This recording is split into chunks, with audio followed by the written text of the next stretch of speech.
तो दोस्तों अब हम इसका अगला क्वेश्चन करेंगे। 5.2 का क्वेश्चन नंबर 9 करेंगे। ठीक है, ध्यान दो, 2 नंबर में आ सकता है। इसमें क्या कहा, यदि किसी एपी के तीसरे और 9वें पद क्रमशः 4 और -8 है तो इसका कौन सा पद शून्य होगा। मतलब एपी का तीसरा और 9वां पद क्रमशः, क्रमशः माने लगातार होता है, एक के बाद एक, यानी तीसरा पद है 4 और 9वां पद है -8, कौन सा पद शून्य होगा। सबसे पहले हम बात करते हैं दिया है, क्या चीज दिया है। दिया है में हमारे पास तीसरा पद, तीसरे पद को हम क्या बोलते हैं, A3 हमारे पास है 4 और 9वां पद, 9वें पद को हम बोलते हैं A9 क्या है -8। ये चीज तो दे रखी है। अब कौन सा पद शून्य होगा ये हमें निकालना है। तो हम क्या करेंगे, मान लेंगे, माना एपी का nवां पद शून्य होगा। अच्छा, nवें पद को हम क्या बोलते हैं, an बोलते हैं। nवां पद शून्य होगा।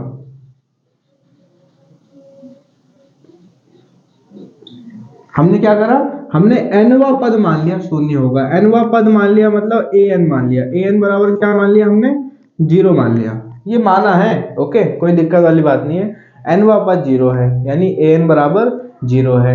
तीसरा पद और 9वां पद दे रखा है 4 -8।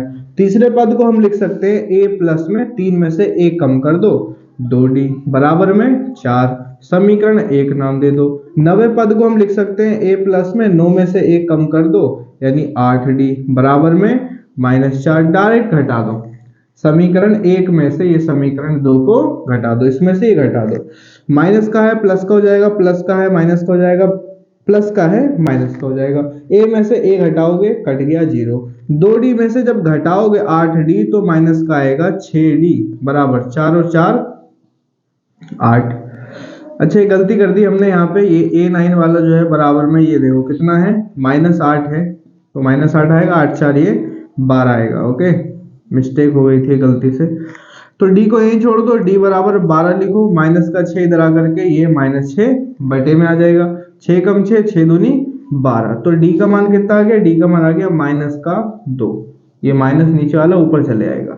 इस d का मान धर दो समीकरण 1 में, लिख दो d का मान समीकरण 1 में, ठीक है, d का मान समीकरण 1 में धर दो। तो समीकरण 1 क्या है हमारे पास, a प्लस में 2d बराबर में 4, a तो निकालना है, 2 ऐसी, d का मान -2 बराबर में 4, d का मान -2, a का मान हमें निकालना है 4 है। a प्लस माइनस 2 दूनी 4 बराबर में 4, a को यहीं छोड़ दो, बराबर में ये 4 लिखो, -4 इधर से इधर आके हो जाएगा प्लस का 4, तो a बराबर आ गया 4 और 4 8।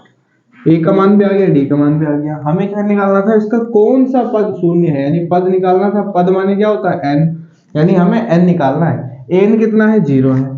तो देखो, चूंकि हमें पता है एक फॉर्मूला है, an बराबर a प्लस में n-1 इंटू में d। an को तो हमने 0 मान लिया, याद करो, यहाँ पे हमने माना था n वां पद 0 होगा, यानी an 0 है। ठीक है, n निकालना है हमें। ओके, a का मान क्या है 8, ओके, प्लस n-1 ये ऐसी का ऐसी रहे, गुणा में d का मान -2, 0 रखो, प्लस का 8 इधर आकर के माइनस का 8 बराबर में n-1 गुणा में -2, 0 में से 8 घटाएंगे तो -8 ही आएगा।